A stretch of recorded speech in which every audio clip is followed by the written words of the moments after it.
Sekarang from solitude to spiritual awareness. Dari kesendirian yang positif tadi, sekarang kita bawa naik menuju Tuhan. Menuju kesadaran spiritual. Sejauh mana kesendirian kita bermakna spiritual. Nanti kita akhiri dengan beberapa wawasan dari Imam Ghazali. Saya ambil misalnya dari Thomas Merton. Kata Merton, orang yang takut sendirian pasti akan kesepian. Tidak peduli berapa banyak orang di sekelilingnya. Namun orang yang belajar dalam kesendiriannya, berdamai dengan kesepiannya, dan lebih memilih kenyataan daripada ilusi persahabatan, akan menyadari kehadiran Tuhan yang tak terlihat. Jadi kalimat dari Merton ini bisa kita urai satu-satu. Yang pertama, orang yang takut sendirian pasti akan kesepian. Tidak peduli berapapun banyaknya orang di sekelilingnya. Tadi kan ada orang yang memang senang sendirian, ada yang tidak suka sendirian. Tentu saja yang tidak suka sendirian, ketika mengalami sendirian, dia akan merasa kesepian. Kuncinya bukan pada banyak temannya atau sedikit temannya. Pemaknaan dia terhadap sendirian itu. Jadi kalau dia memaknai kesendirian itu sebagai sesuatu yang negatif dan menakutkan, ya begitu sendiri dia akan merasa kesepian. Nah, biar tidak begitu bagaimana? Dilanjutkan yang kedua. Mari belajar dalam kesendirian, berdamai dalam kesepian. Belajar sendirian, berdamai dalam kesepian. Berdamai dalam kesepian berarti kita bisa menerima. Tidak apa-apa ya Allah, saya sendirian asal Engkau ridho. Itu bisa menerima. Tidak apa-apa saya jomblo kalau ini memang keinginanmu ya Allah. Nah, jadi ini berdamai dengan kesepian, dengan kesendiriannya. Dan lebih memilih kenyataan daripada ilusi persahabatan.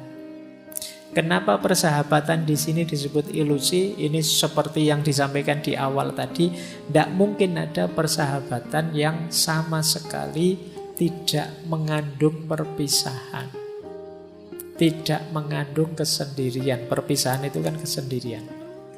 Maka antara yang ilusi dan yang hakiki, pilihlah yang hakiki. Tadi ternyata yang hakiki ya kesendirian. Kalau mentalku sudah mental yang siap sendiri, meskipun ditinggalkan oleh sahabat, ya aku kuat. Meskipun temanku pergi semua, ya aku sanggup. Dan ini yang terakhir, pada akhirnya orang yang siap menghadapi kesendiriannya, justru dia akan menemukan kesadaran diri yang paling dalam, yaitu Tuhan. Dalam kesepianmu yang paling puncak, kalian justru akan menyadari hadirnya Tuhan. Inilah from solitude to spiritual awareness.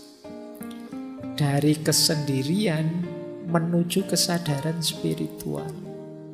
Itulah mengapa dulu Rasulullah itu setiap momen tertentu yang masyhur kan saat bulan Ramadan, beliau menyendiri. Istilahnya bertahanus, kalau bahasa sufinya kholwat uzlah, ke Gua Hira. Jadi kesendirian ini tujuannya apa? Yuk, dalam rangka menyadari hadirnya Tuhan.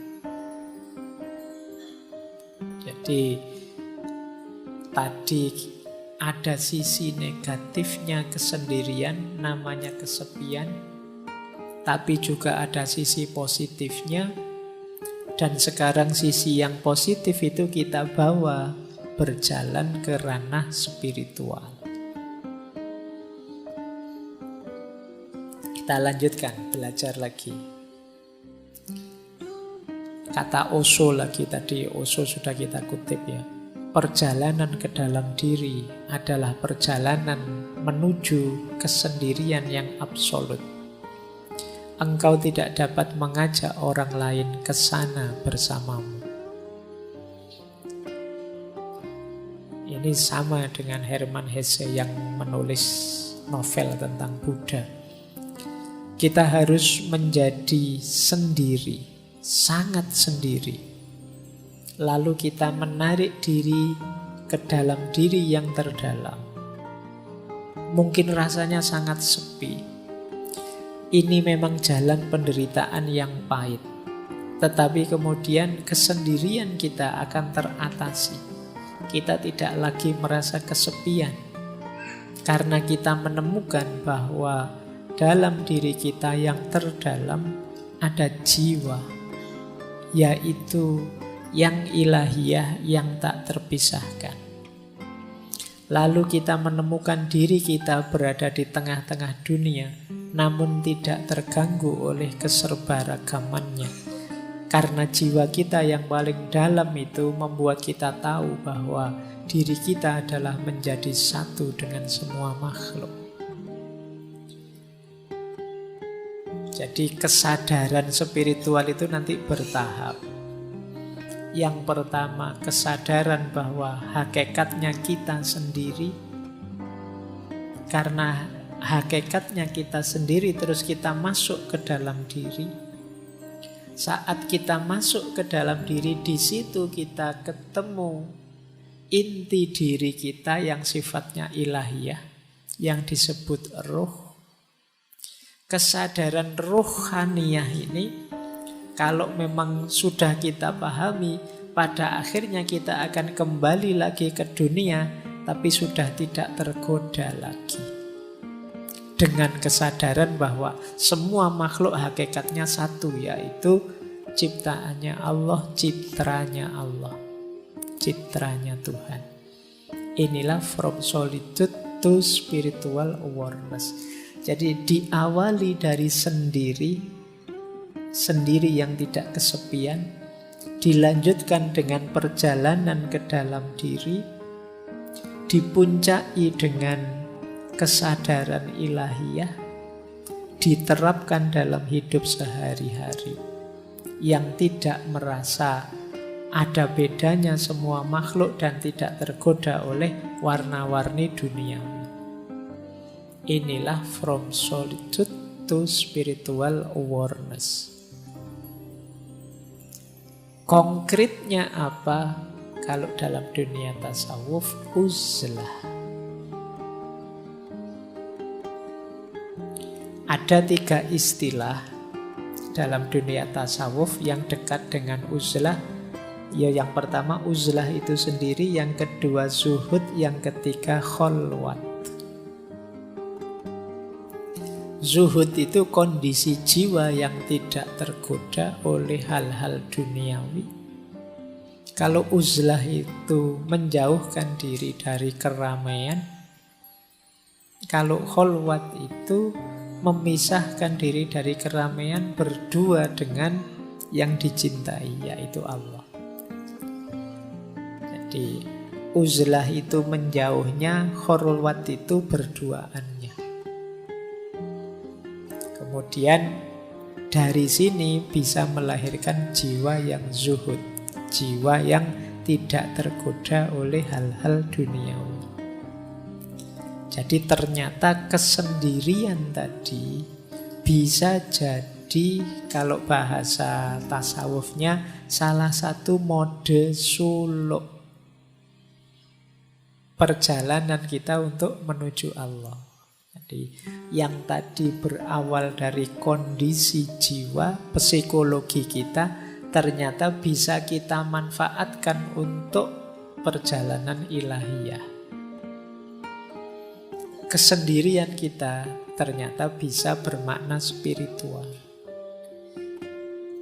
Kita lihat ya, ini ayatnya.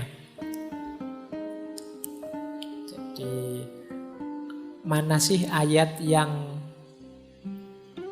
menyarankan kita memperhatikan diri kita sendiri, jangan terlalu sibuk dengan orang lain?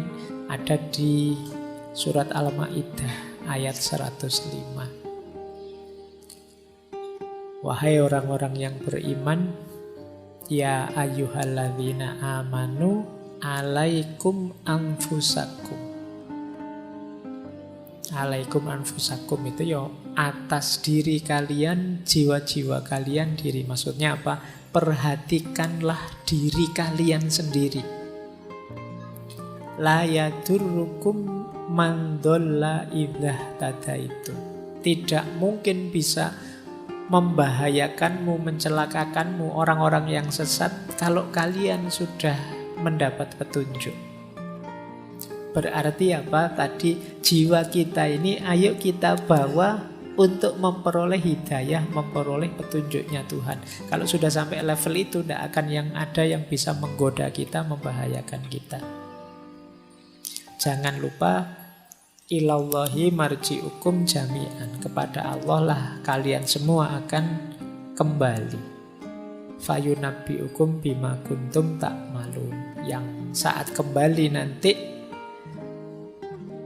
akan diberitahu kalian apa saja yang sudah kalian kerjakan. Jadi ayat ini menegaskan keutamaan ayo memperhatikan diri kita sendiri dulu, sendirian dulu, sampai kita kuat, sehingga tidak ada yang bisa menggoda kita, membahayakan kita, karena kita sudah mendapat petunjuk ilahiyah. Ini biasanya dipakai dalil uzlah. Boleh dicek nanti di Ihya-nya Imam Ghazali.